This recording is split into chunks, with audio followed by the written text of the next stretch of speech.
Então, pessoal, boa tarde a todos novamente. Então, hoje a gente dando continuidade aí à nossa disciplina de bases biológicas dos processos psicológicos. Hoje a gente vai falar sobre o sistema límbico. É um sistema que está ligado também ao nosso sistema nervoso, que é um sistema que está no nosso sistema nervoso central, faz parte do nosso sistema nervoso central, só que é um sistema que está ligado, então, com as nossas emoções. Tá? Então, esse sistema límbico, ele vai ter alguns... Estou liberando aqui o pessoal entrar. Então, ele vai ter alguns órgãos no nosso sistema nervoso central, que eles vão estar intimamente ligados, então, com as nossas emoções. Antes da gente iniciar a aula, vou fazer algumas perguntas para vocês, tá? Essa semana, né? Toda semana tem uma matéria nova, né? Não sei se vocês estão vendo aí, virou febre na internet, né? E brasileiro, né? Como sempre, sempre faz graça de tudo, né? Tem um monte de gente fazendo graça também. Desse serial killer que tá lá em próximo Brasília, em Goiás. Vocês ouviram falar? Sim. Tá. Com certeza, pô. E a gente... Tá por todos os lados. A página de fofoca tá toda hora falando desse cara. E aí a gente vê, né, que, por exemplo, nós brasileiros tem alguns que estão sentindo que... Oi? É sério isso? Sério? Você não viu não, João? Não. Meu Deus. Mas alguém morreu já? Alguém morreu?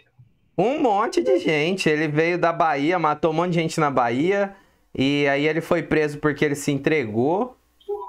4 meses depois ele conseguiu fugir da polícia. E aí até hoje não pegaram ele. E aí só agora esses últimos meses aí ele já matou, acho que, se eu não me engano, mais de 10 pessoas. Ele entra, tranca a família dentro da casa, mata às vezes os filhos, os pais, carrega a mulher para dentro do mato, estupra e depois mata a mulher também. E... Mãe, você viu o serial killer de Brasília? Nossa, eu descobri agora. Isso. E parece que foi comprovado que ele tem envolvimento com rituais religiosos satanistas e tudo mais, que encontraram esses objetos dentro da casa dele, que foi ensinado pela avó dele. Nossa, o cara é bizarro. Um monte de policial procurando ele. Teve a história, né, que quando ele cometeu o crime, matou 2 caras no povoado que ele morava algum tempo atrás, né, que ele se entregou depois. A polícia passou 15 dias procurando ele e não encontrava o cara. Ele estava em cima da árvore chupando uma manga. A polícia passou embaixo e não viu ele. Eles passam do lado e não vê o cara. É bizarro, é surreal. Então, aí, a partir que eu comecei... Por que eu comecei a aula com esse assunto, né? É um assunto aí que tá muito na mídia. E aí, qual é a sensação que... Vou perguntar principalmente lá o pessoal que mora naquelas bandas, né? Principalmente os pessoais da chácara, sítio. Qual será que é a sensação que tá gerando no pessoal que mora ali perto? Medo.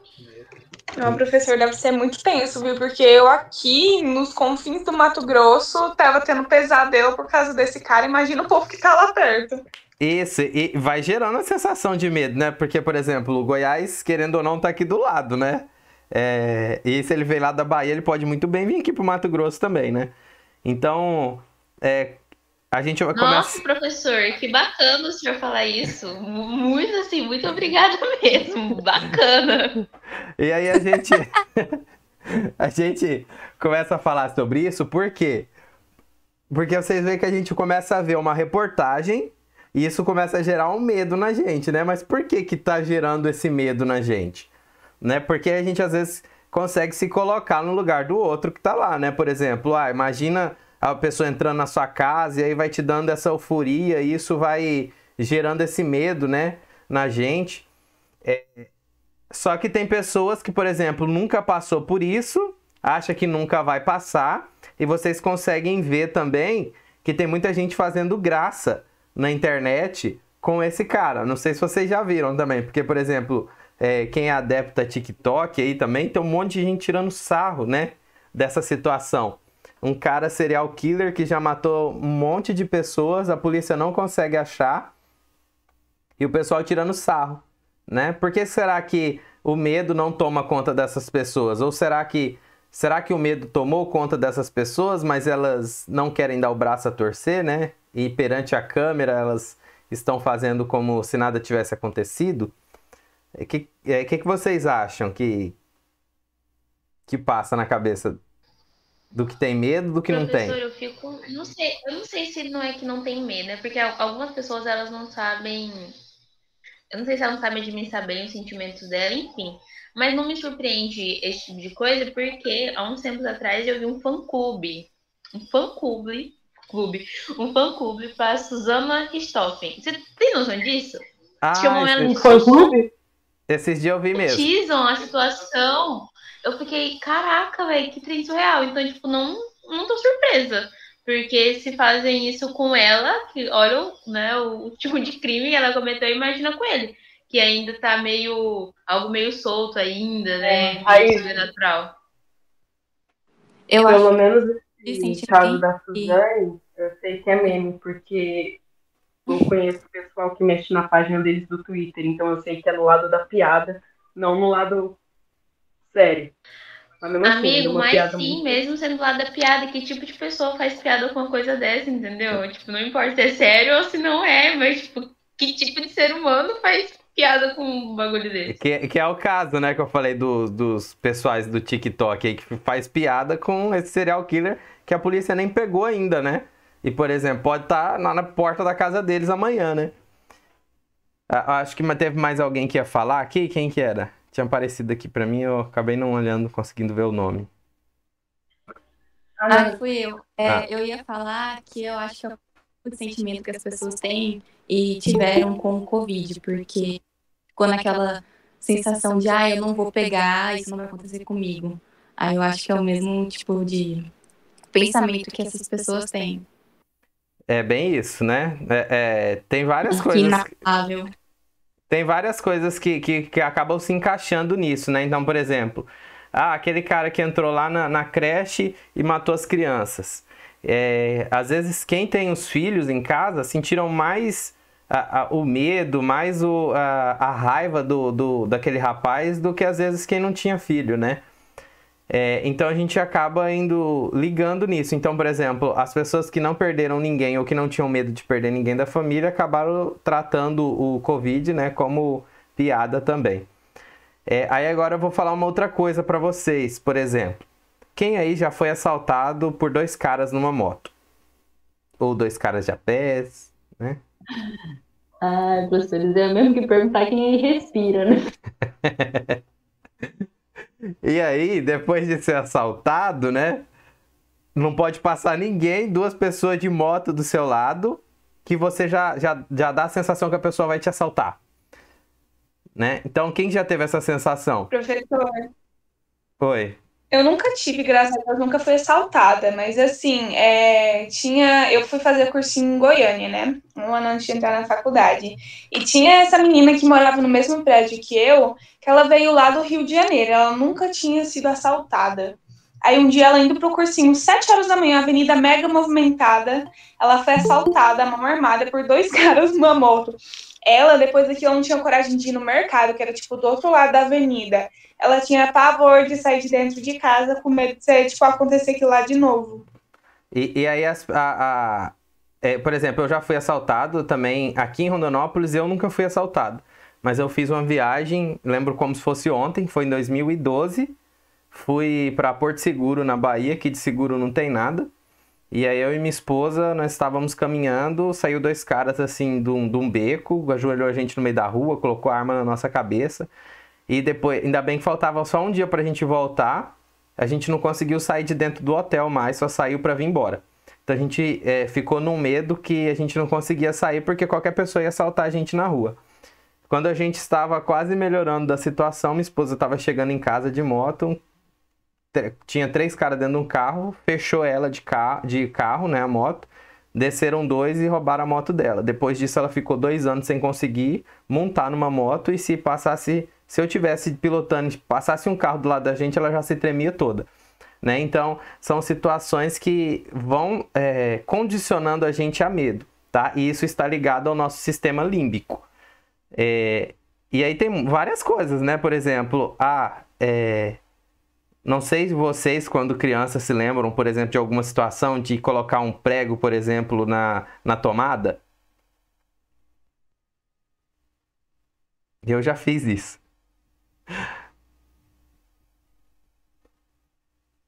Alguém tem algum trauma de criança, por exemplo? Eu subi numa árvore, caí, e agora eu tenho medo de subir na árvore. Eu tenho medo de rio, prof. Rio? Mas porque alguns amigos meus já morreram assim em rio, mas só por isso. Não, eu não passei por nenhuma experiência traumática, mas. E aí, Foi traumático, mas eu não tava. não diretamente com você, mas foi traumático, né? Então, Meio que nesse rumo aí que a Belisa falou, meu avô, quando ele morreu quando eu era bem novinha, de câncer, porque ele fumou cigarro a vida inteira dele. E assim, mesmo eu não tendo proximidade, porque eu era muito pequenininha quando ele morreu, eu falo que nunca na minha vida eu vou fumar, porque eu tenho medo de fazer minha mãe passar por toda aquela dor que eu vi ela passando quando ela perdeu o pai dela.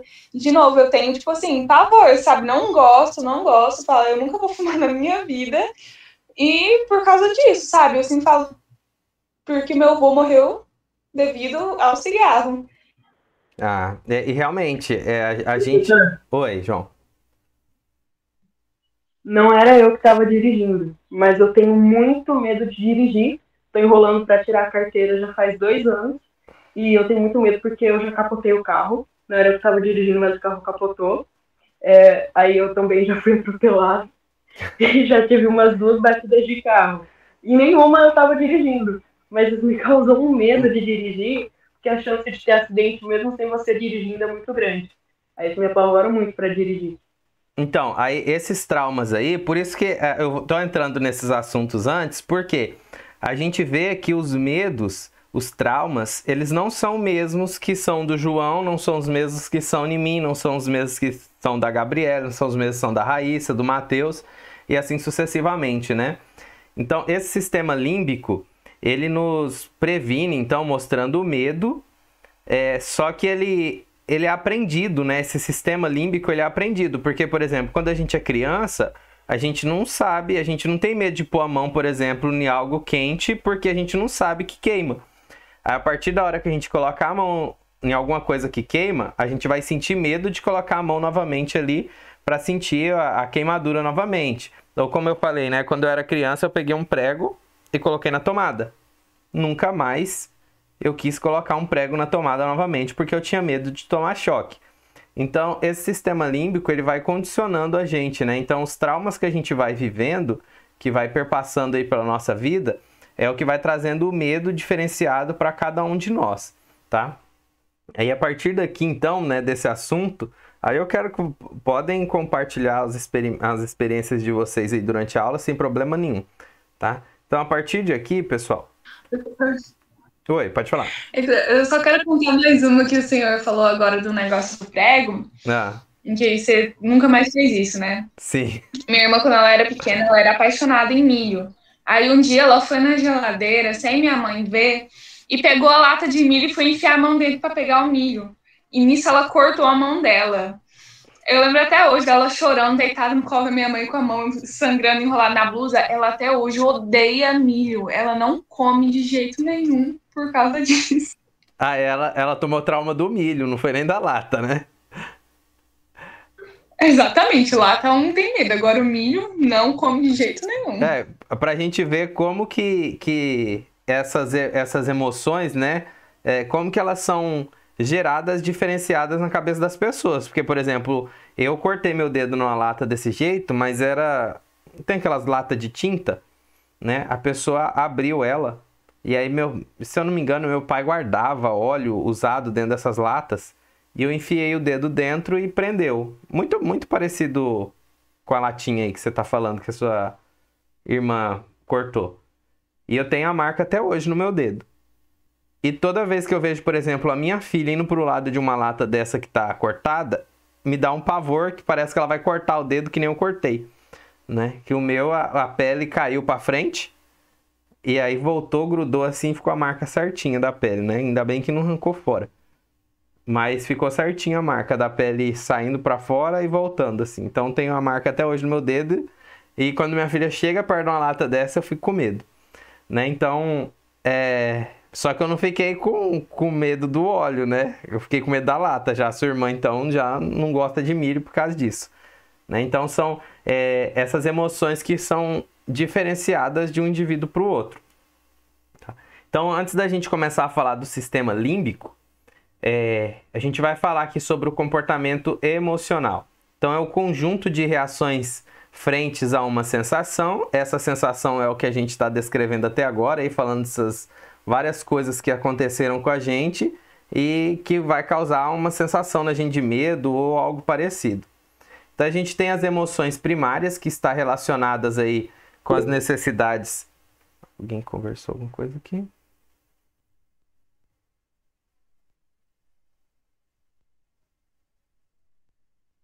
Só um pouquinho que eu acho que alguém mandou uma mensagem. Não. Tem as emoções primárias, então, que estão relacionadas com as necessidades imediatas, como alimentação. Então, por exemplo, eu estou com fome, eu preciso me saciar. Eu estou com sede, eu preciso beber água. E aí tem, por exemplo, a parte do libido também, né? Não necessariamente a pessoa quer fazer sexo, ela vai fazer, né? Mas aí o sexo não necessariamente vai estar ligado a duas pessoas. Tem as pessoas que...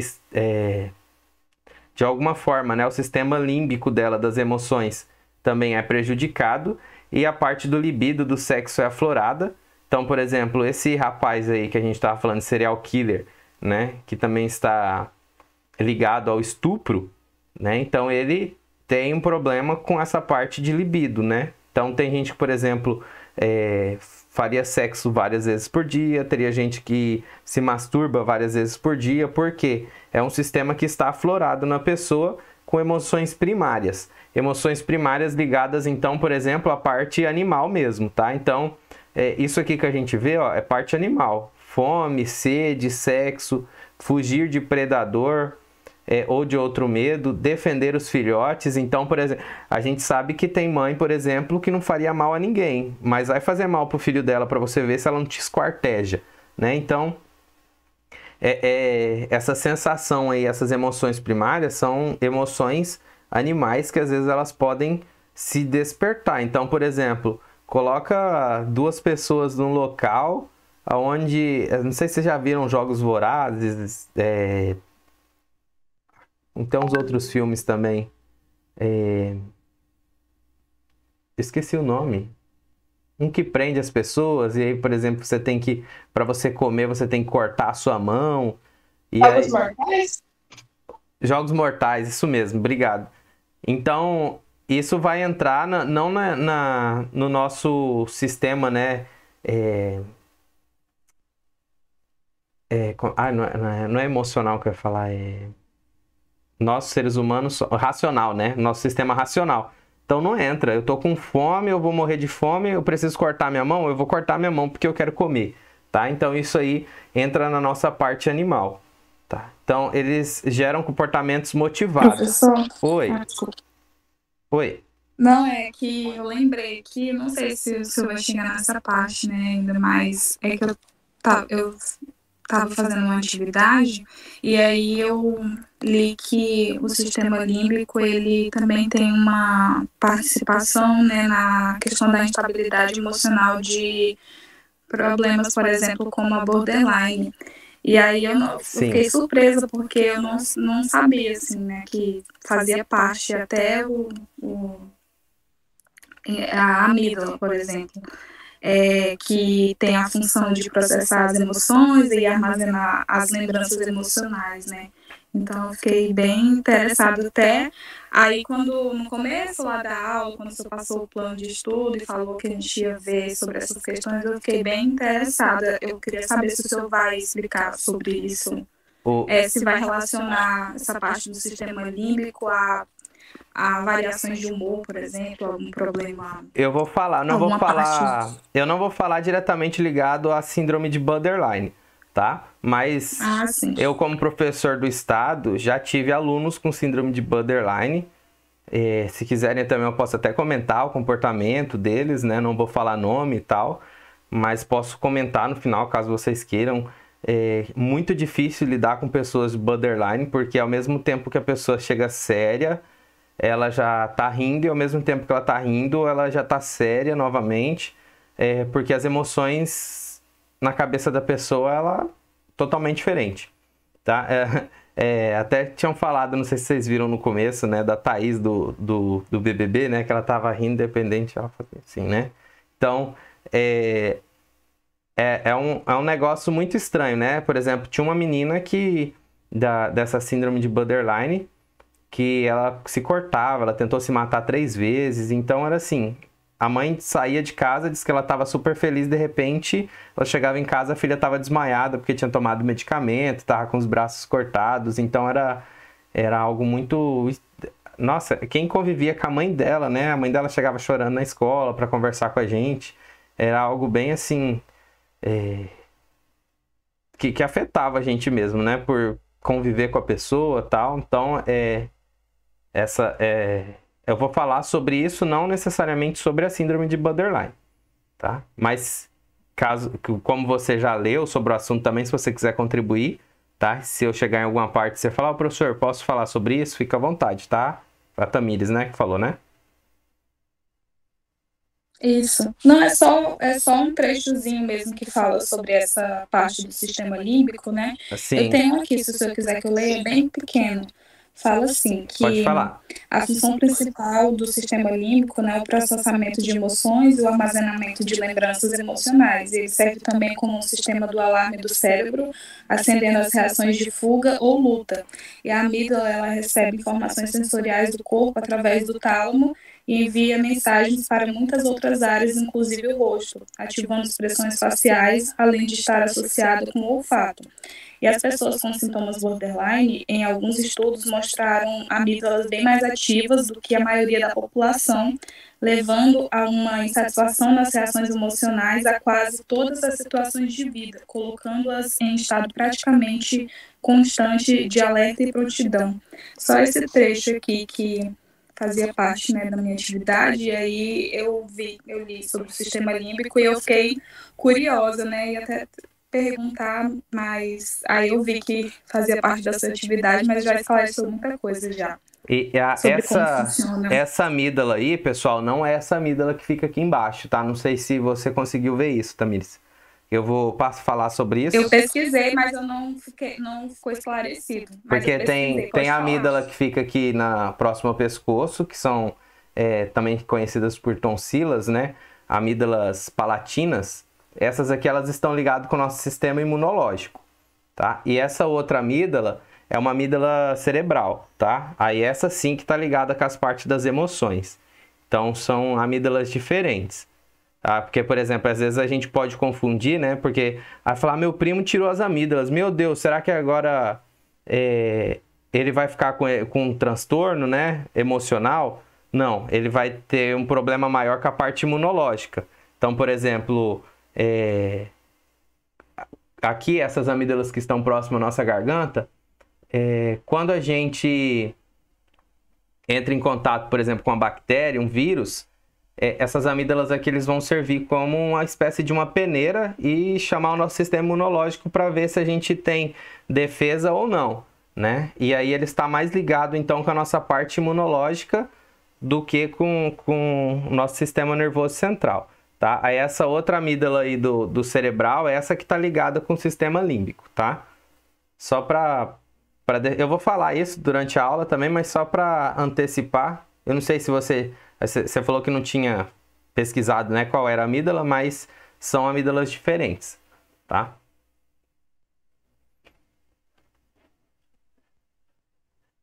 Aí aqui, se alguém quiser falar mais alguma coisa, fica à vontade, tá, pessoal? Só abrir o áudio aí. As emoções secundárias, então, estados mais discriminativos e complexos como né? Então, isso aqui são as emoções primárias, e caso a pessoa, né, através do seu sistema nervoso, aí, como a gente viu, cada um ela atende as emoções de um jeito diferente. Então, dependendo da quantidade de medo, a pessoa ela vai gerar ansiedade, uma satisfação, o prazer, o amor. Por isso que a gente fala que o amor ele não é algo instantâneo, né? Por exemplo, eu falo, eu estou apaixonado. A paixão ela pode ser uma emoção primária, ligado então, por exemplo, à parte do libido.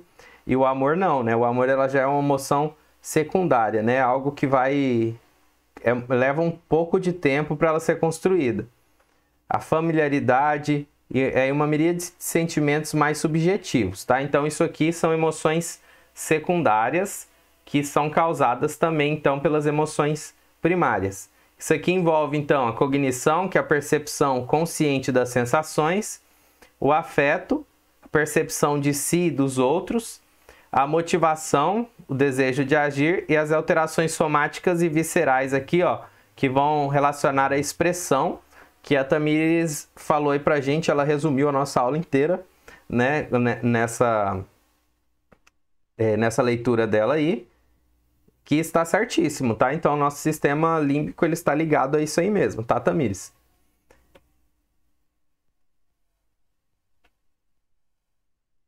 Ok, obrigada. Tá. Aí aqui eu coloquei aqui essa parte, a classificação dos estados emocionais, né? A parte da ira, da tristeza, do medo, do prazer, do amor, da surpresa, do nojo, da vergonha, tá? Então tudo isso aqui está ligado ao nosso sistema límbico. Não vou ler essas outras sinônimos aqui, tá? Mas, por exemplo, quando eu falei para vocês lá que eu vi que a mamãe tinha entrado no estado de ira, e acabou virando uma violência patológica, pegou a cabeça do filho, bateu na parede até matar o filho, né? Então, isso aí está ligado, então, né, ao sistema límbico e, consequentemente, ela perdeu a parte racional na hora, né? Ela deve ter algum problema psicológico para ela ter feito isso, né? Então, assim, a gente vê que cada um desses aqui, ó, vão levando a algo diferente. Então, por exemplo, a ira vai estar relacionada ao ódio, violência patológica, a tristeza está ligada à depressão profunda, o medo, a fobia e ao pânico, o prazer aqui, ó, ele pode estar levado à mania, né? Então eu tenho uma mania de fazer isso porque me dá prazer, né? O amor, a surpresa, o nojo, a vergonha também eles estão ligados aí a esse sistema. Mas aqui, o que é a emoção, né? A pergunta fundamental aqui, qual que é a diferença entre a experiência emocional e a expressão emocional, tá? Alguém sabe me diferenciar essas duas palavras? Experiência emocional e a expressão emocional?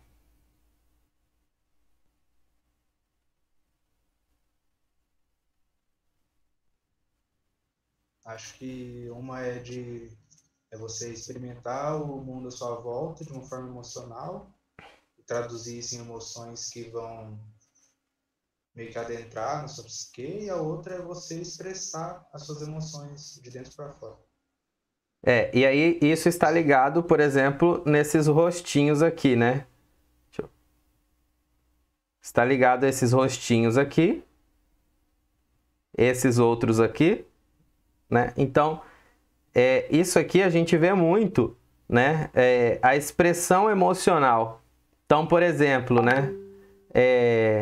A gente sempre fala, na época dos meus pais, quando meu pai já me olhava, eu já ficava com medo e nem atrapalhava a conversa dele. Vocês já ouviram falar isso na época de avós aí de vocês? Né? Se eu atrapalhasse, meu pai me olhava, eu já ficava com medo, eu não tinha coragem de entrar na conversa de adulto, né? Então, a expressão emocional dele já tinha vindo, então, de uma experiência emocional, que com certeza o pai já tinha dado uma surra antes dessa expressão emocional, ou pelo menos ameaçou, né? Então, isso aqui, né, a expressão emocional vai ser condicionada com a nossa experiência, que foi o que eu falei para vocês. Então, por exemplo, eu já fui assaltado por 2 caras em uma moto, né? Então essa foi a minha experiência emocional. toda vez que passa duas pessoas numa moto do meu lado, o que eu vou fazer? Uma expressão de medo, né? Então, essa expressão emocional aí é o que vai ser gerada pela minha experiência anterior, tá? Então, através dessas duas coisas, de experiência e de expressão, foram criadas essas teorias aqui, que foram as primeiras teorias, então, para entender a relação entre a experiência emocional e a expressão emocional. Aí teve a primeira teoria aqui, que foi no final do século XIX, por James Land, que ele falava que, por exemplo, se eu fizesse uma expressão de medo, ele queria ativar o meu sistema límbico, né? E aí, mais tarde, né, já no início do século XX, Cannon e Baird, eles foram ao contrário da teoria de James e Land, tá? O que eles falaram? Que não, eu só vou expressar o meu emocional a partir, então, de um medo que eu já tenha, tá? E aí, qual que vocês acham? Então, por exemplo, se eu começar a chorar agora, eu vou despertar um medo, ou uma angústia, uma tristeza minha? Ou será que, através de uma tristeza, eu vou despertar, por exemplo, as minhas lágrimas? O que vocês acham que uma coisa está ligada com a outra?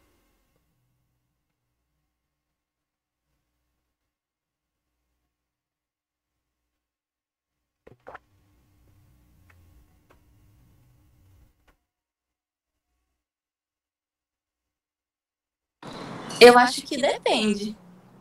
Porque eu mesma, quando eu tô de TPM, eu choro. Aí eu fico chorando. Aí depois que eu lembro, penso num motivo pra chorar, eu choro mais ainda. Então... Mas você já tá me dando o motivo do choro, que é a TPM, não é?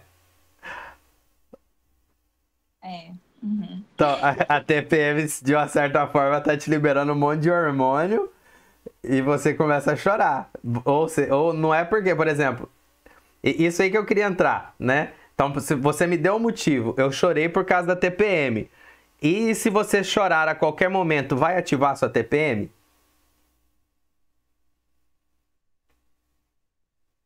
Não. Não, então é esse que é o que foi a discussão desses dois, né? Então, por exemplo, a teoria de James e Land falava que se, por exemplo, se a pessoa chorasse, ativaria a TPM dela. E Cannon Baird falou que não, que a TPM que ativaria o choro, né? Então, primeiro vem a experiência para depois vir a expressão emocional, tá? Então, isso aqui que eles acabaram discutindo um com o outro e eu concordo mais com essa parte de Cannon Baird, tá? Porque, por exemplo, para um ator, por exemplo, ele chorar num filme, numa novela, ele vai precisar despertar alguma experiência que ele já teve emocional para ele conseguir chorar, né? E não o contrário, né? Ele chora para despertar uma experiência emocional, tá? Então, eu acredito realmente nessa segunda aí, porque não é, por exemplo, eu faço uma expressão de medo, aí isso vai me desencadear, então, os caras da moto. Não, é o contrário, né? Aí aqui, pessoal, o que são emoções? Então, sensações que experimentamos, nós sentimos medos e por isso trememos.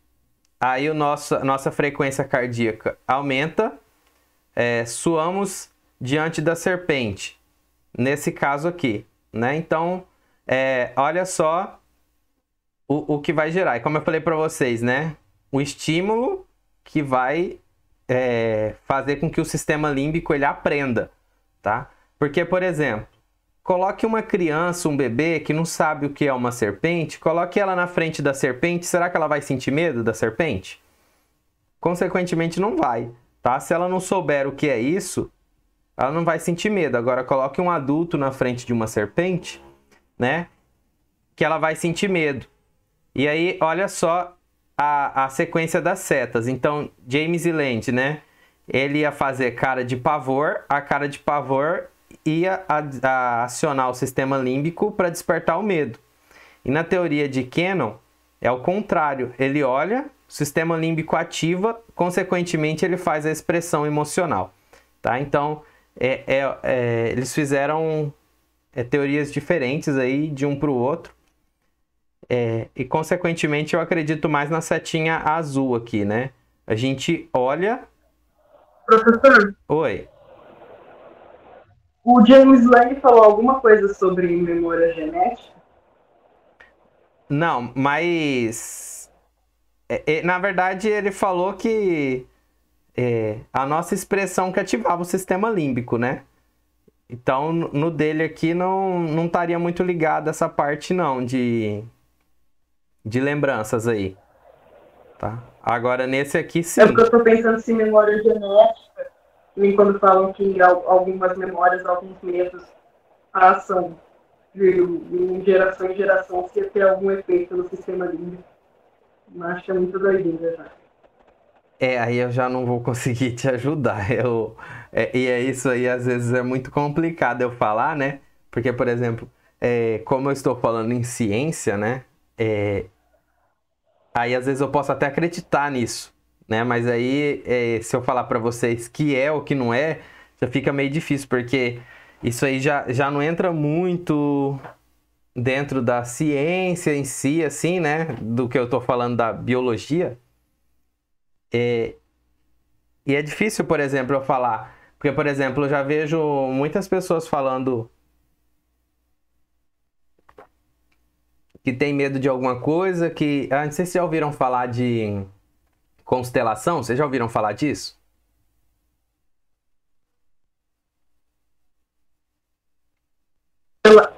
Constelação familiar, né? Isso, vocês já ouviram falar? Eu já ouvi falar. É mais ou menos em torno disso aí que você também está falando, né? Dessa memória genética.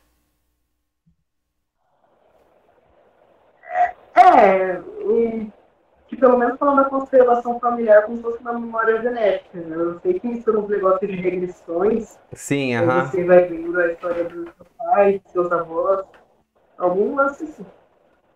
Então, aí em relação a medo, eu não vou saber te informar. Que, por exemplo, vamos supor que alguém daqui não conheceu os pais, mas, sei lá, né, foi adotado, mas os pais, eles foram mortos brutalmente, e aí a pessoa, ela sente medo, porque isso foi passado geneticamente ou algo parecido, né? Então não consigo te falar se isso vai para a memória da pessoa, tá?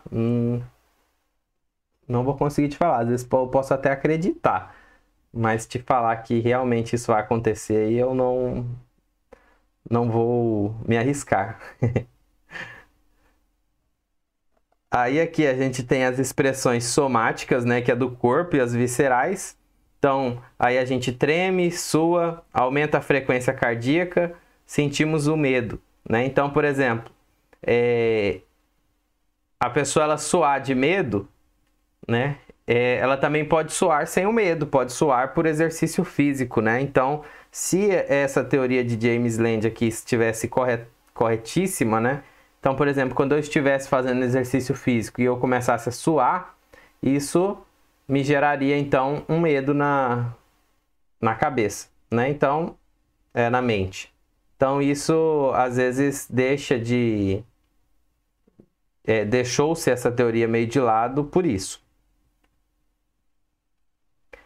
Os órgãos efetuadores, então, das expressões emocionais são os órgãos viscerais e a musculatura esquelética, tá? Então, esses órgãos viscerais, como eu falei para vocês, eu acho que foi na aula passada, sobre a gente sentir raiva e sentir dor, por exemplo, no estômago, né? Pelo excesso de ácido que foi liberado lá no estômago, e às vezes a gente acaba sentindo, então, essas emoções no estômago. E aí a gente tem aí os núcleos motores viscerais, que vão ajudar nas lágrimas, na vocalização, na sudorese, nas mudanças hemodinâmicas, nas mudanças do ritmo respiratório, na salivação, deglutição, vômito, mastigação, etc. Isso aqui é engraçado porque, por exemplo, tem gente que na hora do medo gigantesco, ela acaba vomitando, né? Então, vai depender aí de pessoa para pessoa, os núcleos motores viscerais, eles vão agir de uma forma diferente. E aí a gente tem os núcleos motores somáticos, que vai ser a parte da expressão verbal, da expressão facial e da expressão gestual. E isso aqui vai estar ligado intimamente ao nosso sistema endócrino e ao nosso sistema imune, tá? O sistema imune a gente não vai estudar dentro dessa disciplina, mas o sistema endócrino a gente vai estudar e a gente vai ver que eles vão liberar, então, vários hormônios que vão conseguir ativar várias emoções relacionadas aí também ao nosso sistema límbico, tá? Os comportamentos de sobrevivência são motivados. A vantagem nisso, então, como eu falei para vocês, a gente acaba aprendendo durante a nossa vivência, né? Eu vou lutar ou vou fugir, né? Eu vou lutar por quê? Eu vou fugir por quê? É mais fácil lutar? É mais fácil fugir? O fugir não vai ter como. Será que agora eu vou ter que lutar? Né? Então a gente vê aqui, por exemplo, o medo gerado no gato é agressão gerada no cachorro. Mas não sei se vocês já viram, por exemplo, às vezes o gato está acuado, ele parte para cima do cachorro, ao invés dele fugir, ele luta. Né? E a gente também entra nessa, né? Às vezes o medo da gente é tão grande que a gente tira força da onde a gente não tem e acaba, às vezes, a gente se tornando o agressor da situação devido ao medo. Que, por exemplo, nesses dois casos, as nossas respostas viscerais, né? No caso aqui do gato, então, a piloereção, né? A taquipneia, taquicardia, pressão arterial, mitríase, pode ocorrer também defecação e também vai ter aqui a diminuição do trato gastrointestinal. E a parte da agressão aqui vai ser muito parecida, então, a piloereção, a taquipneia, taquicardia, pressão arterial e a midríase, ela vai aumentar também quando a gente está nessa parte de medo e agressão. As respostas, então, nesse caso do gato aqui, ele vai emitir uma vocalização, a cauda, no caso aqui, ele vai abaixar e o tronco vai se encurvar. E aqui eu vou ter algo ao contrário, né? A vocalização, a cauda elevada e o tronco ereto. E quando a gente está vendo isso aqui em relação a um cachorro e um gato, mas a gente pode muito bem relacionar isso aqui, por exemplo, a gente fala muito em agressão familiar, né?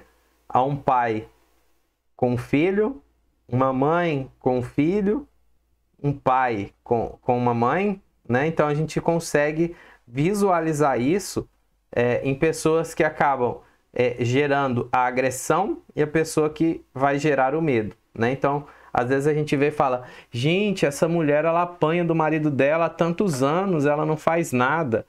Por quê? Né? O comportamento dela de sobrevivência foi motivado a sempre ter essa postura, nunca lutar, ela sempre vai fugir, né? Enquanto que o agressor ele vai ver que sempre ele vai gerar essa sensação nele, então ele sempre vai ficar dessa forma aqui, tá? E aí, isso aqui ele vai fazer respostas endócrinas, onde vai ter síntese e secreção de hormônios, que vai fazer com que a pessoa ela tenha nessa ação. Essa teoria de Paul MacLean, ele coloca, né, que essa parte do nosso sistema límbico, emoção, ele veio evoluindo, né, conforme a evolução dos animais. E aí tem essa primeira parte aqui, que é a reptiliana, que está ligado aí bem à parte animal, tá? Nossa, de sobrevivência mesmo, fugir do predador ou predar, se alimentar, beber água. E aí depois foi gerado, então, o sistema límbico, que é o sistema límbico aí pré-mamário, que está nos mamíferos primitivos, e aí depois gerou-se então o sistema límbico geral aí humano, aonde além dessas emoções todas que a gente sente primária, a gente vai ter então o sistema límbico que vai gerar essas emoções, e a gente vai ter também o nosso sistema racional, né, que mesmo com medo, eu não vou pegar um pau e tacar na cabeça dos caras que tá passando de moto do meu lado, sabendo ou não se eles são assaltantes, né? Então isso aí vai entrar em algo racional. Então aqui, esse do réptil vai ter os estímulos ambientais, que vai estar envolvido o hipotálamo mais o tronco encefálico, que vai ser os comportamentos de sobrevivência, que são estímulos sensoriais específicos. Aqui no mamífero primitivo, então, vai envolver-se as emoções, aumentou a eficiência do mecanismo de sobrevivência, vai ter os estímulos ambientais, então, vai interferir no sistema límbico, que vai produzir o medo ou o prazer, que vai, então, interferir no comportamento de sobrevivência. E em nós, seres humanos, então, os estímulos ambientais, eles vão estar ligados com o neocórtex, que agora a gente já vai ter acima, a mais do que os mamíferos primitivos, que vai ter a parte racional, do livre-arbítrio, o planejamento e a decisão. Isso vai passar por sistema límbico, a parte do medo e o prazer, e aí isso vai gerar o nosso comportamento de sobrevivência. Aqui a gente vê então essa diferenciação aí do nosso neocórtex, né? Então, por exemplo, no rato é bem pequeno, no gato aumenta um pouquinho mais, no macaco, né, essa parte do neocórtex aqui ela é bem maior, e no homem então aumenta ainda mais, causando essa parte de racionalidade. A neuroanatomia das emoções, então, tem um sistema nervoso periférico, que está ligado ao nosso sistema nervoso autônomo, e o sistema motor somático, e tem um sistema nervoso central, e aí dentro do sistema nervoso central vai ter as áreas corticais, as estruturas subcorticais, o hipotálamo e as amígdalas cerebrais, que vão estar dentro do sistema límbico, tá? Então, o sistema límbico, ele faz parte do nosso sistema nervoso central. A gente vai ver que a gente vai falar sobre neurônio, sobre a parte cinzenta do cérebro, né? Sobre o hipotálamo. Então, são coisas que a gente viu, órgãos que a gente viu que faz parte do sistema nervoso. Ah, mas faz parte do sistema límbico também? Faz, tá? Então, faz parte dos dois sistemas. O conceito, então, do sistema límbico, a associação de diversas estruturas do lobo límbico a diferentes estruturas presentes. Aí a gente tem a parte do hipocampo, córtex frontal, córtex temporal, o tálamo, o mesencéfalo, através de tractos axonais. Tá? Então, isso aqui a gente viu que faz parte do nosso sistema nervoso central, e também faz parte aqui do sistema límbico. Essa parte do sistema límbico, então, em 1930, Papers, ele já acreditava que aqui acontecesse a maior parte da experiência emocional, né, nesses órgãos que a gente acabou de falar. E essa teoria ela é aceita até hoje na área da neurociência atual. Então, desde quando o Papers ele trouxe isso, ele é utilizado até hoje. E a gente tem a visão, então, neuroanatômica e a visão neurofuncional, né? Anatômica, então, gerada através desses órgãos que pertencem ao sistema límbico, e o funcional, aí, o que ele vai gerar através das sensações. E aí ele montou esse circuito, né? Esse circuito, então, a gente vai ter a parte do nosso neocórtex, né? Que vai estar aqui ao redor. Esse neocórtex, ele vai gerar, então, uma riqueza emocional. Dessa riqueza emocional, então, ele vai passar por esse ciclo, né? Esse ciclo, ele vai passar pelo giro de cíngulo, que vai ser esse verdinho aqui ao redor. Daqui, ele vai passar para a parte do hipocampo, mais aqui dentro. Depois para o hipotálamo, depois o tálamo anterior, volta no giro cíngulo. E isso aqui, eles vão fazer com que a gente faça a nossa experiência emocional, através da nossa riqueza emocional, que foi guardada, a nossa experiência emocional, a nossa expressão visceral da emoção e as aferências sensoriais. O que eu vou fazer? Eu vou fugir? Eu vou atacar? Então, cada um vai estar ligado, então, a uma etapa disso aqui. tá? Então eu vou fazer a minha expressão visceral depois que passa pelo hipocampo, chega no hipotálamo, e depois do hipotálamo, então eu vou ter a minha ação, né? Se é de fugir, se é de atacar, do que é. Então, isso está ligado, então, aqui à parte central do cérebro. Aqui a gente vê, então, os componentes corticais, que é o giro de cíngulo, o giro para hipocampal, ixi Maria, trava a língua, hipocampal, o hipocampo e a área pré-frontal.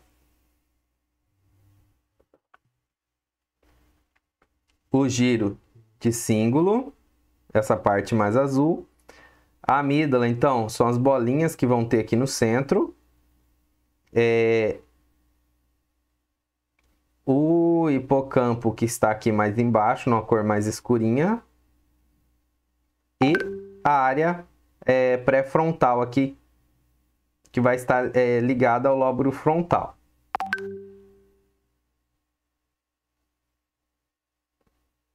Esse aqui são os componentes, então, subcorticais, ou seja, que vão estar dentro do córtex. E a amígdala, que foi essa que falou, que vai ser essas bolinhas que estarão aqui dentro.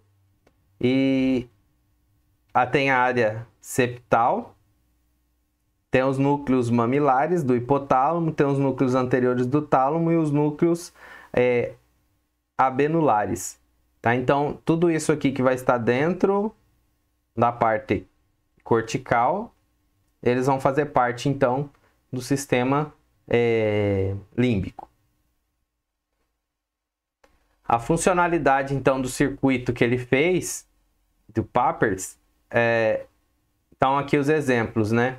Então, no neocórtex, então, parecem definir o colorido da experiência emocional. Ele vai passar, então, aqui por córtex cingulado, que é o integrante do lobo límbico, que ele parece definir parte da experiência emocional. Passa para o hipocampo, peça também importante para a formação e processamento da memória da experiência emocional. Aí aqui o fórnix vai passar para o hipotálamo, que vai promover a integração física entre as duas estruturas. No hipotálamo, pode receber a alcunha de centro integrado e executor, promovendo então a secreção de hormônios que vão controlar diretamente a hipófise. Isso que a gente vai ver na próxima aula que a gente tiver sobre o sistema. Deu um branco agora, gente. Deu algum problema na minha amígdala cerebral. O sistema endócrino, tá? Que isso aqui vai estar a hipófise, os hormônios vão estar ligados então ao nosso sistema endócrino. E eles vão atuar os receptores receptores dispersos nos mais variados órgãos. E isso aqui vai fazer então com que a gente faça a nossa ação referente então à nossa emoção. E aí os núcleos anteriores do tálamo, eles vão reenviar as informações processadas do hipotálamo para o lobo límbico e o hipocampo, realimentando então o circuito, tá? Então, a pessoa, por exemplo, que tem medo de água, alguém tinha falado aí que tem medo de rio, conforme, por exemplo, ela entra na água e aí ela consegue nadar, e aí ela vai de novo, e ela vai de novo, e aí ela vai reaprendendo então, porque ela vai chegar uma hora que ela não vai ter medo de água mais, do mesmo jeito que eu acho que é o João, que sofreu alguns acidentes de carro. Você falou que tá adiando, né? Não foi eu. Foi eu mesmo. Tá adiando tirar a carteira, né, João? Mas, por exemplo, a partir da hora que você tirar a carteira e você começar a andar, não vou falar que você nunca vai acidentar, mas, por exemplo, você fica 1 ano dirigindo sem acidente, 2 anos, vai chegar uma hora que você vai perder o medo.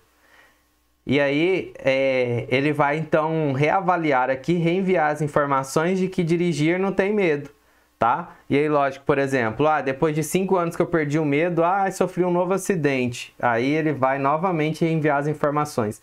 Então, acaba gerando um círculo aqui que sempre vai voltar aqui para a parte do neocórtex, onde vai guardar então essa experiência emocional.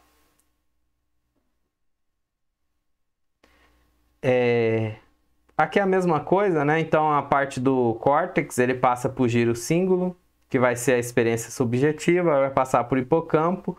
As amígdalas vão ser o botão de disparo aí, então elas vão auxiliar muito na conexão com o sistema, acabei de falar o nome do endócrino, no sistema endócrino para liberação de hormônios, tá? Então a amígdala ela está muito ligada então a esse botão de disparo, ó, libera hormônio, não libera hormônio, tá? E aí isso vai passar então para o hipotálamo e retorna aqui para o giro cíngulo, voltando por córtex.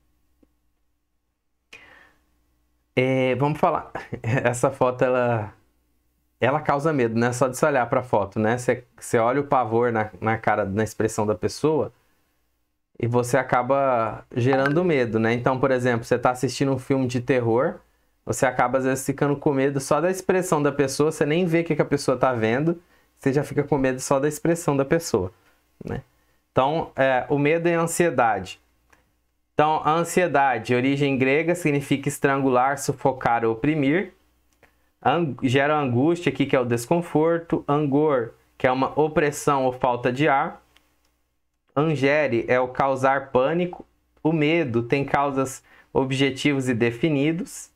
A ansiedade tem causas subjetivas. Então, a gente vê que o medo ele tem causas objetivas e a ansiedade causas subjetivas, né? Então, por exemplo, eu tenho medo de daqui a um ano eu não estar vivo mais, né? Então, por que a gente não tem medo de não estar vivo daqui a um ano, né? Então, isso não é medo, é uma ansiedade, né? Eu estou ansioso com uma causa que eu não sei o que vai acontecer daqui a um ano.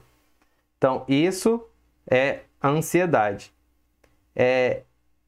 De que maneira, então, a gente vai encarar tudo isso aqui, né? Essa disciplina, como eu falei para vocês, eu sou biólogo, químico, vocês estão estudando para se formar em psicólogos, né? Então, de que maneira vamos encarar essas questões de ansiedade, angústia, angor, medo, ansiedade, do ponto de vista psicanalítico ou do ponto de vista biológico, né? Qual que vocês acham aí que a gente deve encarar isso aqui?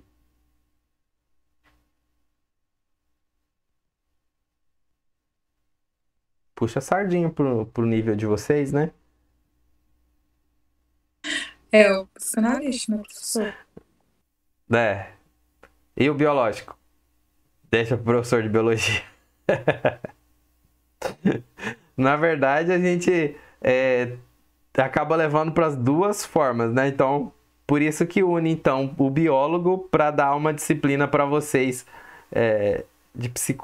dentro da disciplina de psicologia, do curso, né, de psicologia. Por quê? Vocês vão ver que, por exemplo, uma alteração na amígdala é uma alteração biológica. E isso vai gerar o que na pessoa, né? Um problema psicológico, a síndrome de... Essa menina... Nossa, eu tô com problema de lembrança, hein? Síndrome de... Me relembre aí quem falou da síndrome de... Borderline? Borderline, obrigado. O senhor tá com perca de memória recente, professor. Aham. E sabe o que é engraçado? É que a palavra parece que tá aqui na ponta da língua e não sai. Deve ser mesmo. Eu tô com o problema, vou colocar o problema no Covid. Tanto ser trancado em casa. Mas se eu tivesse pessoalmente com vocês iam ver que agora eu tô com o nome de vocês escrito aqui, eu consigo falar o nome de vocês. Mas eu tenho um problema gigantesco de lembrar nome. Por exemplo, eu ia chamar o João de Mateus, o Mateus de João, a Tamires de Raíssa, vocês iam ver o tanto que eu ia trocar o nome de vocês. O medo e a ansiedade, né? Então, pessoal, na verdade, né, isso aqui tem que estar ligado uma coisa com a outra, né? Por quê? Às vezes, será que somente, né, a visita ao psicólogo ou ao psicanalista vai conseguir curar tudo isso aqui, né? Muitas pessoas, elas precisam, então, passar para o ponto de vista evolucionário biológico aqui para tomar medicamentos, né? E esse medicamento ele já vai sair dessa parte de psicanalítico aqui e ir para a parte biológica, né? Porque eu vou fazer uma reposição hormonal, eu vou fazer uma medicação aí que vai fazer o controle das minhas emoções. Então, essas duas partes aqui, elas vão estar bem ligadas, né, em relação a isso. Às vezes, só o ponto de vista psicanalítico, ele vai conseguir curar a pessoa disso aqui, né? Mas, muitas vezes, as pessoas têm que partir, então, para a parte biológica, tomar medicações, e aí sucessivamente. Continuando fazendo as... Alguém ia falar alguma coisa? Não, eu ia falar só que é a perspectiva que nós somos seres biopsicossociais, então não tem como ignorar as duas partes. As duas partes são complementares. Então, tipo, quem estava falando do medo, da ansiedade, elas não são coisas, assim, essencialmente também biológicas, porque elas são condicionadas historicamente. Por exemplo, a gente tá, essas pessoas agora que estão com medo do serial killer. É uma coisa cultural, porque se a gente não tivesse a televisão que tivesse noticiando isso, se a gente não tivesse a frequência da notícia, a gente não ia ter a mesma noção.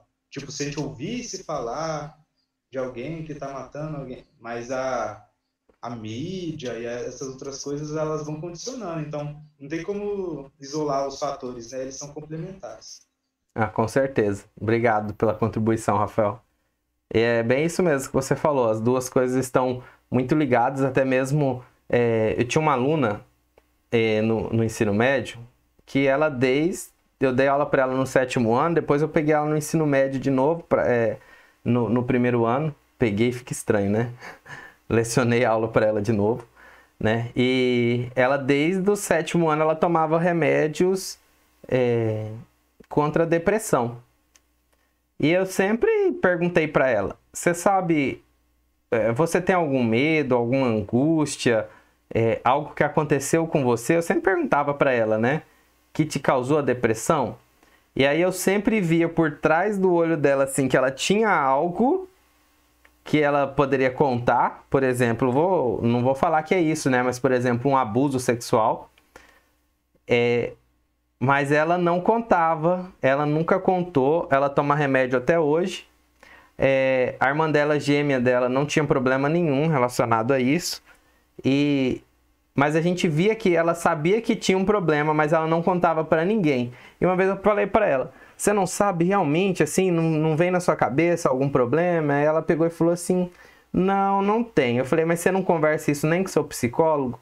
Não, eu só chego lá e falo que eu tenho depressão. E aí... adianta, ela tá tomando remédio desde o 7º ano, ela já tentou se matar também algumas vezes, né? Então, por isso, só a parte biológica de tomar medicação não curou ela. Não curou, porque ela desde o 7º ano, né, vem tomando as medicações e ela nunca nem abaixa as doses, porque o que acontece? A parte psíquica dela não foi curada, né? Então, a pessoa, para ela conseguir tratar essas duas coisas aqui, tem que estar ligado, né? Tanto a parte biológica quanto psíquica, porque se não curar a parte psíquica da pessoa, só os remédios, ela vai continuar tomando remédio pro resto da vida. E eu falei para ela, é a mesma coisa de você chegar, porque a depressão, ela se torna uma doença. E imagina, por exemplo, o Rafael chegar no médico e falar, olha, eu vim aqui porque eu tô com dor. E o médico perguntar, você tá com dor aonde? O que você tá sentindo? Aí você fala, não sei, descobre aí. Né? Aí a pessoa vai te dar um remédio para dor de cabeça, sendo que seu problema é no pé, no estômago, vai te curar? Não vai, ela vai te entupir de remédio e não vai chegar onde que você realmente, o que aconteceu para você sentir a dor. Então, por exemplo, a dor do Rafael poderia ser na cabeça, mas porque ele tomou uma pancada, mas ele não falou que tomou uma pancada. Ou poderia ser, por exemplo, por algo mais... assim, uma dor de cabeça devido o quê? Por exemplo, a um vírus ou uma bactéria, né? Então, se a pessoa ela não chegar no médico e não contar o que está acontecendo, é muito difícil ele conseguir chegar num diagnóstico. E aí, eu sempre falava para ela, você tem que tentar entender o que te causa essa depressão aí desde nova. E eu sempre via que ela nunca queria falar, mas ela sabia de alguma coisa. Até mesmo porque no 7º ano, ela era uma menina que, se eu falasse pra ela assim, pegasse no ombro dela e falasse, entra pra sala, ela já encolhia pro lado onde eu pegava no ombro dela e falava, não toca não, professor, não toca em mim, não. Então a gente vê que são expressões que vão falando pra gente que às vezes a pessoa, ela tem noção do que está causando a depressão, mas ela não tem coragem de expor isso, né? E se ela não expõe, ela vai ficar com isso pro resto da vida dela e ela vai tomar medicações o resto da vida dela, porque ela não vai se curar na parte psicológica, tá? E eu também não sou psicólogo, né? Eu não vou conseguir entrar muito nisso aí. Daqui uns anos vocês vão conseguir explicar bem melhor que eu. O medo e a ansiedade, então, tem raízes nas reações de defesa dos animais, quando o seu bem-estar ou a sua integridade física ou a própria sobrevivência são ameaçadas. O organismo reage comportamental e neurovegetativamente expressando a reação de medo, que é isso que eu tentei falar até agora, né, dessa aluna minha. E os estímulos vão causar, então, né, a parte do predador natural, agressor da mesma espécie ou os estímulos condicionados. Se a ameaça é apenas potencial incerto e não real, então causa essa ansiedade, né? Então, por exemplo, já que eu estou falando disso, né? Por exemplo, se a pessoa ela tem medo, é porque, por exemplo, o pai abusou já quando criança, né? E se a pessoa tem ansiedade, ela fica com receio de o pai um dia abusar dela, né? Então ela às vezes começa a perceber algumas ações diferentes do pai e ela começa a dar ansiedade porque ela tem medo disso acontecer, né? Então são coisas relacionadas emocionalmente e diferentes. O ser humano ele experimenta essas sensações mais com um colorido diferente, então vai depender da experiência cognitiva e do que é o perigo real e o potencial. Aqui a gente vê então a parte do estresse, a ocorrência fisiológica e normal no reino animal, componente biológico necessário para a adaptação do organismo a uma nova situação. De ponto de vista psíquico, o estresse se traduz na ansiedade, uma atividade fisiológica também normal. E aí os sintomas associados à ansiedade, tremores, tensão muscular, inquietação, fadiga fácil, falta de ar ou sensação de fôlego, palpitações, sudoreses. Às vezes a pessoa ela tem ansiedade, por exemplo, até para encontrar, né? Eu vou encontrar com uma pessoa que eu vou conhecer nova, né? E aí a pessoa tem, ele não vai gostar de mim, isso vai gerando ansiedade. Às vezes não é só algo de fugir de predador também, né? Como a gente vê, a sudorese, boca seca, vertigens, náuseas.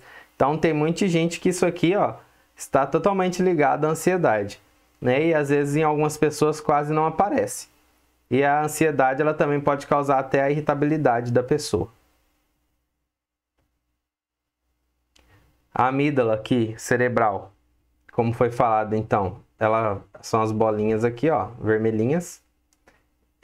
Ela discrimina estímulos associados ao medo e alerta o organismo, e ele que vai ser o disparador do medo e da ansiedade.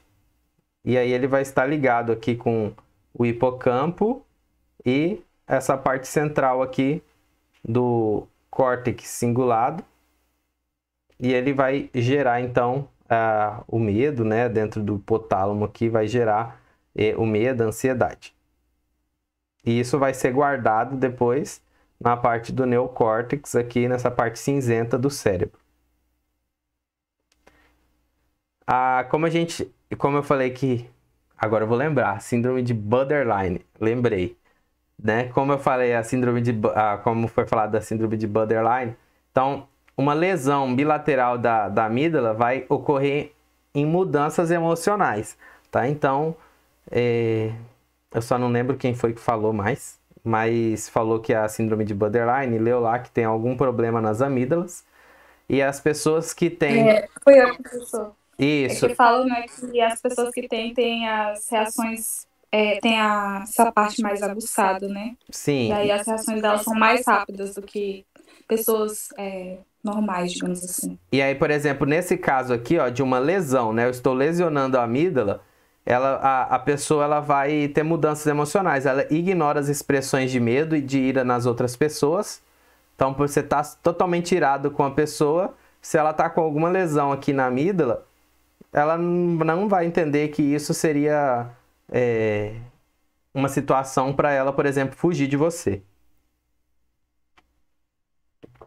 Ele pode diminuir a agressividade da pessoa se tiver uma lesão. Mas, por exemplo, se for, por exemplo, um aumento, né, da amígdala, ele pode gerar isso ao contrário, tá? Aumentar a agressividade. Não vai sentir medo nem ansiedade, mas preserva o reconhecimento de sentimentos como alegria e prazer, se caso tiver lesão nas amígdalas. Aí como isso aqui é aquele mesmo círculo que a gente viu lá. Então, por exemplo, a pessoa, ela viu um escorpião, a amígdala ela recebe, então, as aferências aqui de todo o neocórtex, do giro do cíngulo e do hipocampo, e ele vai fazer a integração para você fugir, tá? Então, ele vai gerar aqui, e aí, a partir, então, da amígdala, ele vai dar esse start para liberação, então, de hormônios, e, consequentemente, aqui vai envolver o seu comportamento emocional, a sua resposta autonômica e a sua resposta endócrina. Aqui, pessoal, a gente vê, então, por exemplo, como eu falei lá do começo da aula, dos dois caras de moto, né? Quando eles aparecem, eu já vou sentir medo, porque eu fui condicionado a isso, tá? Eu aprendi a sentir medo de dois caras numa moto, porque, por exemplo, eu já fui assaltado. Então, aqui as reações emocionais de medo e de ira, elas podem ser condicionadas ao aprendizado, porque a amígdala responde pela aprendizagem afetiva. Tá? Então, por exemplo, nesse caso aqui, ó, que foram alguns experimentos que fizeram com os coitados dos ratinhos, né? Então, toda vez que liberava um som, o rato tomava um choque aqui e ele pulava. E aí o som mais o choque fazia com o rato exibe a reação de medo e ansiedade, que é o condicionamento aqui era o som e o choque ao mesmo tempo. O sistema límbico tem a função psíquica de avaliação da situação, dos fatos e eventos de vida e realizar a integração do sistema nervoso, endócrino e imunológico. A avaliação afetiva das coisas depende da experiência vivida, as circunstâncias atuais e as normas culturais. Aí, por exemplo, nesse caso aqui, depois que o coitadinho do rato, toda vez que escutava o som, tomava um choque, toda vez que saía o som sem o choque, o que gerava no rato? A mesma sensação que ele tinha quando ele tomava o choque. Por quê? Ele falava, o som tá vindo, eu vou tomar o choque. Então, ele da mesma forma, ele gerava a reação de medo e ansiedade. Por quê? Condicionava o som ao choque. Do mesmo jeito que a pessoa condicionava duas pessoas vindo de moto ao assalto, né?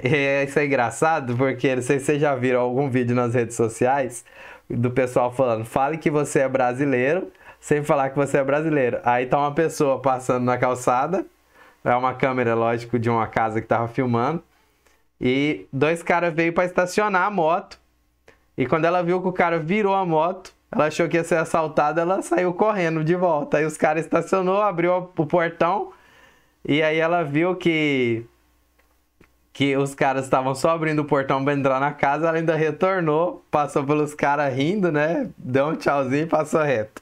Né? Então, isso aí foi muito ligado. Com certeza ela já tinha algum trauma de dois caras voltando numa moto e ela já saiu correndo, né? Antes dela esperar assaltar ela. Alguém falou aqui alguma coisa no chat? Deixa eu ver. A gente estudou um pouco disso em história da... Isso. Eu tô tentando ligar uma coisa a outra, né? Trazendo a parte biológica para a parte psicológica. Então a gente vê, ó, o circuito aqui para o medo condicionado, né? Então, o estímulo condicionado, no caso ali seria o som mais o choque, vai passar por córtex auditivo, vai acionar a amígdala. A amígdala, então, vai passar por hipotálamo para a substância deixa eu tomar água para conseguir falar. Periaquidual e o córtex cerebral. E aí a gente vai ter, então, um comportamento de medo condicionado, onde a gente vai ter as respostas autonômicas, as reações comportamentais e a experiência emocional nossa. Conclusão aqui, a amígdala regula a expressão do medo e agressão diante dos estímulos ambientais, funciona como botão de disparo das emoções. Aqui foram algumas tomografias que foram realizadas, né, em experiências no cérebro, onde mostra as partes ativadas, então, do giro cingulado e das amígdalas em resposta a alguns estímulos. E aí isso aparecia nos exames de imagem. Aqui, por exemplo, né, isso aqui a gente consegue ver também nós seres humanos, né, o estabelecimento de hierarquia, o dominante e o submisso. No reino animal, então, tem muito desse, né, o dominante, ele que vai dominar o grupo, vai chegar uma hora que ele também vai ser dominado por alguém. Então, por exemplo, quando ele vai diminuir a força dele, né, quando ele está mais velho, ele vai precisar ser substituído. Então, essa lesão que a gente falou lá, que pode ocorrer nas amígdalas, já conseguiram fazer, né, estudos em alguns macacos e conseguiram ver que essa lesão ela diminui a agressividade.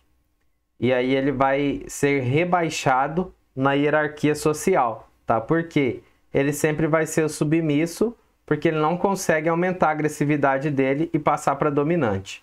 E isso vai ocorrer então, né, com a lesão bilateral, na redução dos níveis de serotonina, e quanto mais então essa serotonina que ela vai ser reduzida ou aumentada, ela vai interferir então na agressividade do indivíduo. A amígdala, importante na formação da experiência emocional, está intimamente relacionada ao medo e ansiedade. Como a gente viu isso aqui, né? A visão neuroanatômica, como a gente viu esse círculo, né, que acontece. E a visão neurofuncional, que vai ser o processamento do medo e da ansiedade e participa ativamente no circuito neural do medo aprendido. Essa síndrome aqui não é a síndrome do... Esqueci de novo o nome. Borderline. De Borderline. É a síndrome de Clever-Book.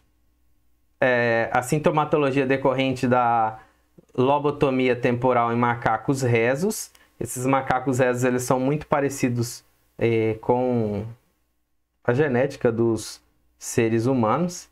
E aí, essa experiência neles aqui, né, com essa diminuição, então, aí das amígdalas, provocaram cegueira psíquica, tendências orais, hipermetamorfose, alterações no comportamento sexuais e nas mudanças emocionais. Os macacos apresentavam um comportamento estúpido, pois não sentiam medo, ficam perto e deixam acariciar por humanos, não tinha medo de macacos mais agressivos ou serpentes e não apresentavam vocalizações e expressão facial associadas ao medo. Essa síndrome, então, aqui é relacionada, então, às lesões ocorridas nas amígdalas cerebrais. Macaco rezo aqui, então, a lesão do lobo temporal, incluindo a remoção da amígdala, o giro para hipocampal e o hipocampo, que fazia essa agonosia visual aqui, que era a incapacidade de reconhecer objetos familiares, que os causavam estúpidos, né? Que traz essa cegueira psíquica, não é a cegueira biológica, então eles conseguiam ver, mas eles não conseguiam interpretar o objeto. A minha língua já tá seca já. Ixi, Maria. Lê pra mim, hein, Rafael. Hiperoralidade. Hiperoralidade? Isso, obrigado. Legal. Hiperversão do apetite. Levar à boca qualquer objeto indiscriminadamente. Ixi, Maria. Ainda bem que a aula tá acabando, né? Indiscriminadamente, e ingeri-lo, e o comportamento sexual alterado, através da masturbação e da hiperatividade sexual. Isso a gente pode ver, por exemplo, também nas pessoas... minha dicção é assim. Eu geralmente, quando eu vou falando demais, vai ficando seca a boca, aí essas palavras para mim viram trava-língua.